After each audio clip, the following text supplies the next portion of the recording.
Hi everyone, so here we are back with another first look video, and today I just received this GPO two-tone blue trim phone. And what's quite rare about this particular push button trim phone is that it's touch tone, and you don't often see touch tone trim phones, especially not in the two-tone blue. They are pretty rare these days. But as you can see, the shine on that, I've not even worked on this yet. It's in pretty good condition as it is, but of course I will give it the regular restoration treatment that I do with all my phones. But yeah, the plastic's in good condition. It's a little bit green on this side because it's obviously been facing a window there, but it's not too bad. But overall the colour is pretty good. It's fared quite well. The handset's in good condition as well. Again, the usual discoloration of the receiver and transmitter covers there. They all do that for some reason. Maybe they're made out of a different plastic than the handset.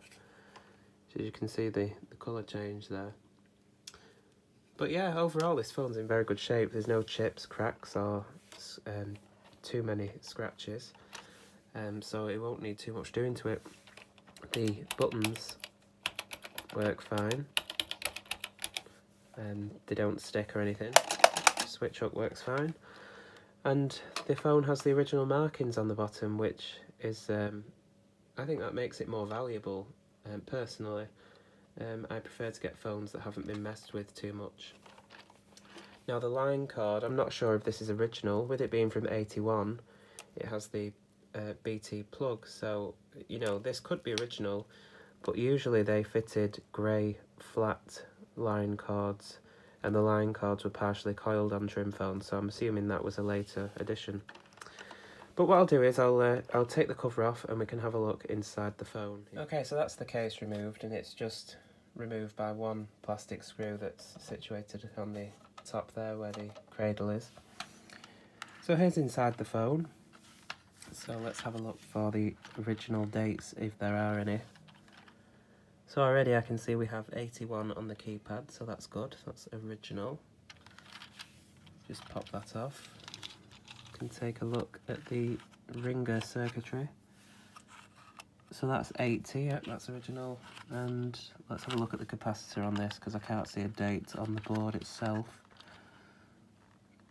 Yes, there we are, 80/1. So yes, this phone's all original, so that's great stuff.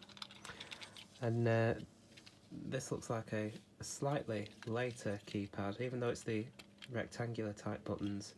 There aren't any filter banks on this keypad, yeah, it's just a slightly later one. But yes, that's in very good condition. I wasn't getting dial tone when I plugged this phone in, so obviously it's not been converted properly. Somebody's just added the line cards, so I'm quite convinced that that's not original. Now the phone did ring.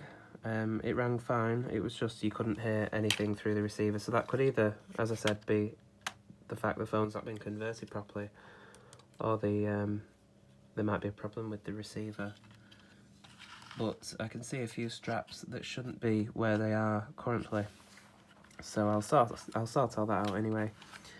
And we have the volume adjustment here, which, yes, it's set as it originally would be. You can't turn the ringer off. As you can see, there's an off position, but it won't let you turn it to off, because in the factory they put this screw in here, which there's a little notch on the little wheel that adjusts the volume, and the notch hits that screw, which won't allow you to turn it off altogether. And that's because the GPO at the time had the regulations that you had to have a ringing phone in circuit, or at least a bell, so you know that you're getting a call. But anyway, that's good. That's all the original components. That's good to see. So I think we'll just quickly take a look inside the handset, and that will conclude this video. Alright, so I have the receiver cap removed, and we can see the receiver and transmitter there, and those have the original dates on as well, so that's good. Very nice. All original model here. Now, if anyone's never seen the inside of a Trimphone handset, that is where the transmitter is. It literally sits just below the receiver.